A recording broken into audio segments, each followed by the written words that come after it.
Hey, hello everybody, Mr. Foley here. So today we're going to look at one of my favorite tools and one of my favorite websites called Gapminder.org. And this is their bubble chart, their bubble graph. And what they do is they allow you to look at a lot of different things throughout the world and throughout time. Right now it's set up to look at two things on our graph. The first thing is set up to look at is life expectancy. So if you were born in this year, how long can you expect to live? Okay. So we're going to look at 1800 to begin, and we'll move on from there.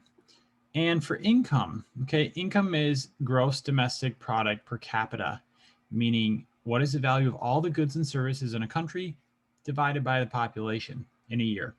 So you take the goods and services of the United States, divided by the number of people, and this is what you get. So it's basically how much money per person is made through services and goods in a country.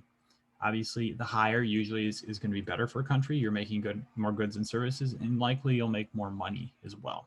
It's not a guarantee, but normally we see things like that. Okay, the dots. So different dots are for different countries, as you can see. This is China. Here we have Russia. Yellow dots are Europe. Red dots are Asia. Blue, Africa. Green, the Americas. So each country is a different dot. And so if you look at these, okay, let's move to the United States. Okay, so in 1800, the average life expectancy in the United States, they believe was around 39 years old. I'm 35, I got 4 years left. That's not how it works. A lot of kids were dying when they were just born. A lot of kids dying under the age of 5. And so, you'd have some people living to be 70, but a lot of kids are dying. And so it drops that average age down. So not real great, okay? On average, what do we have here? Making around, $1,800 per person, $1,900 per person. So better than a lot of countries, but not great. And so when we look in 1800, we literally have like one country, Iceland, that's over 40 years on average age. It's really low, okay? So let's move forward and see what happens. So as time goes on, you're seeing that some countries are moving and some aren't. And the reason for that is we don't have data on all of them yet. Once we get in the 1900s, we're going to get more data. All right, so we have about 75 years have gone on now. And you'll notice certain things. You'll notice that the yellow countries are pulling out in front in terms of the amount of money they have. So think about the 1800s. What's going on in the yellow Europe? Industrial Revolution. And so the Industrial Revolution is pulling in a lot of money. And as you can see, for some countries in the yellow, it's also leading to higher life expectancy. If we go back here, everyone's below 40. But as you see, by 1870s, we're starting to see more and more countries are moving above it. Okay? So if you have 200 countries total, we have 5, 6, 7, 8, 9, 10, 11, 12, 13, 14, 15, 16, 17, 18, 19. About 1% is above before, whereas before it was like 0.1%. So more money is starting to flow because of industrialization. You can see the United States right here is in the mix with that as well. Also, the bigger the circle, the more people they have.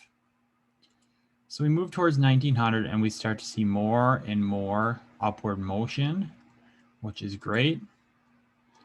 I got to talk about that in a second. So let's go to 1912. Look at Europe. Europe's taking off. Industrialization has put them ahead of the pack. The United States is right up there too because we've been really big with industrialization. You'll see some other countries, Australia is in the mix there. And at the moment, Asia and Africa are kind of still behind. A lot of these countries are still in that under 40 range. But we do see more and more now getting into 50 years and 60 years as industrialization provides more goods and services for people. They're able to live longer, right? And if you have more money, you can go to hospitals, you can buy medicines, things like that. So the money is increasing, and it's not surprising that life expectancy is too. Now watch this.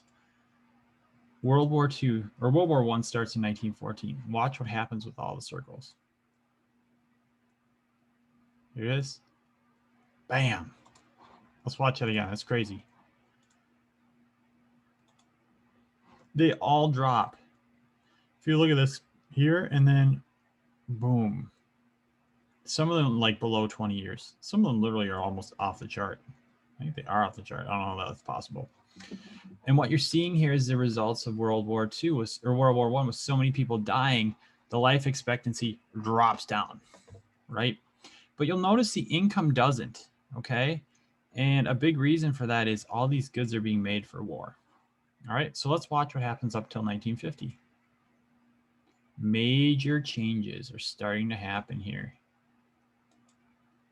All right, now we saw a little bit of World War II having an impact here, right here, downward, yep, as their deaths from World War II. But look at what's happening. Everybody is flowing up into the right. We're starting to see more money is flowing in the economy. People can get more goods. There's more hospitals. There's more schools, more services. And that's really increasing life expectancy, which is a great thing. Now you will notice it's not for all countries, okay? Look at China. China's doing a crazy dance over here, right? Do, do, do, do, do, do, do. Well, what's happening in China is they have the communist government took control in the late 40s, and they're doing kind of a redo of farming. And they're going to community farming, and that's taken a while to take off, and people are struggling, and some deaths are happening because of that. So the income's not increasing yet, but you're starting to see that the life expectancy is, right? So let's move on to 2000. Wow, look at that shift. Up, up, up, right, right, right. I love it. So we're seeing more and more money, more and more resources, and higher life expectancies. But it's not surprising. I mean, think about what it's like giving birth to a child in a hospital in the year 2000 versus 1950.